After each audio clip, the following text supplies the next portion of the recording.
The hiring market for independent businesses is the worst it has been in over a year.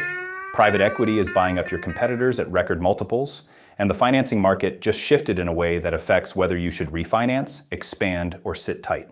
I'm Drew. This is Main Street Operator.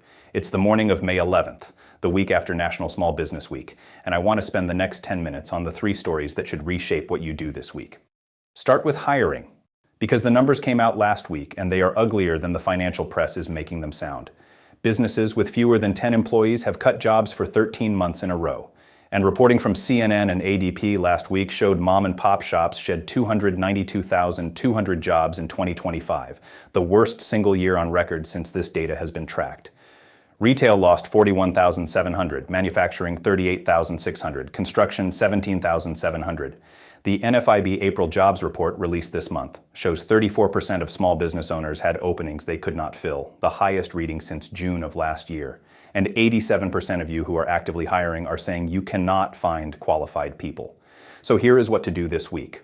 Pull the job description for whichever role has been open longest. Read it out loud. If it sounds like a corporate template, rewrite it in your own voice. Say what the day actually looks like, name the people on the team, and put the pay range in the first 3 lines of the post. Then raise your employee referral bonus to $750 cash, half on hire and half at 90 days. The crews that are filling positions right now are the ones whose existing employees are personally working their phones. Story 2.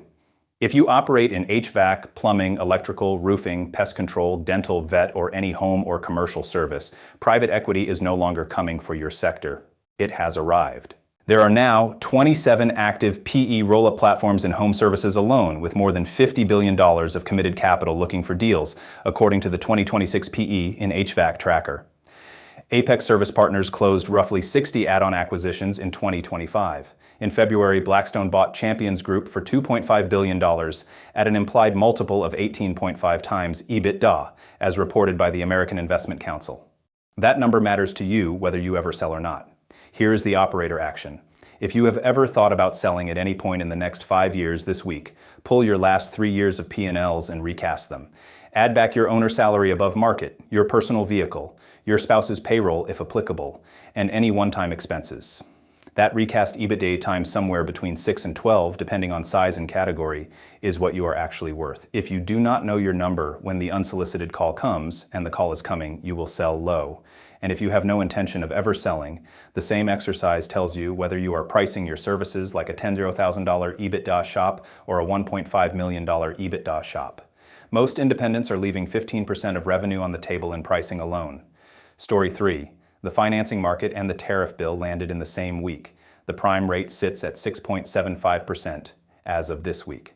SBA 7A loans, the most common working capital tool, are running 9.75 to 14.75% depending on your bank per NerdWallet's May rate update.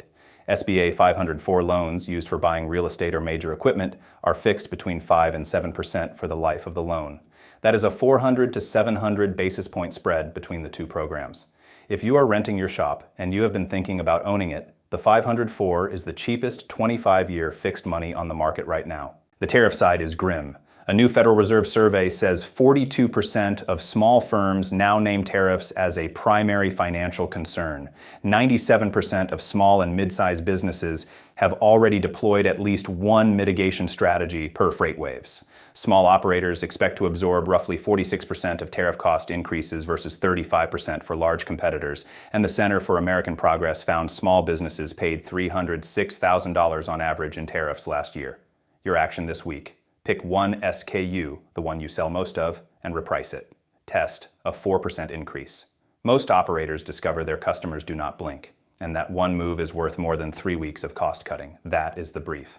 Friday, I am back with the Operator Spotlight on a Virginia downtown that just beat Tulsa, Oklahoma for the country's top Main Street award, and a tool of the week that runs your scheduling, quoting, and invoicing for $39 a month. I'm Drew. This is Main Street Operator.